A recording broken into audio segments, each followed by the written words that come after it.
তুমি জানো এটা কি? কোনটা? এটা কি তোমার একবার ব্যাখ্যা করো।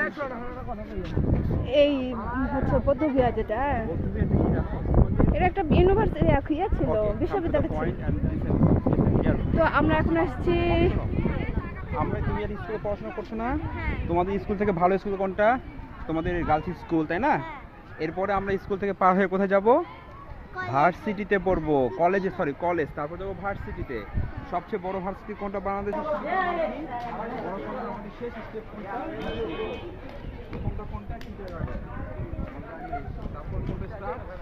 তারপর হচ্ছে স্কুল বা হাই স্কুল, তারপর কোনটা? কলেজ, তারপর কোনটা?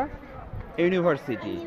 আর সেই সময় এখন থেকে কয়েকশো বছর আগে এইটা ভারতের কিছু অংশ, শ্রীলঙ্কা, নেপাল, এই বৌদ্ধগুলা এইখানে সে স্টাডি করতো। সেই সময় আমাদের বলা যায় এখনকার বর্তমান যে ভার্সিটি আছে না মা, ঠিক ভার্সিটির মতো আর কি। হ্যাঁ, এখানে তোমার বৌদ্ধরা এসে পড়াশোনা করতো।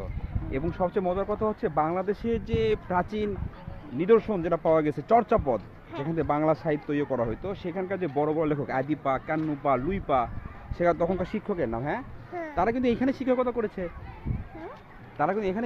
করেছে। আদিপা, কান্নুপা, লুইপা। ক্লিয়ার?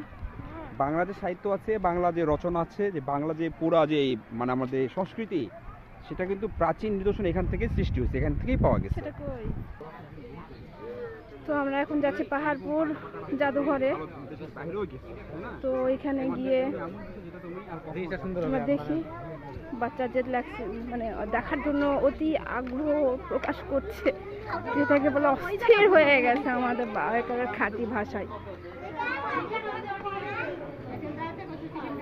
তো যাই।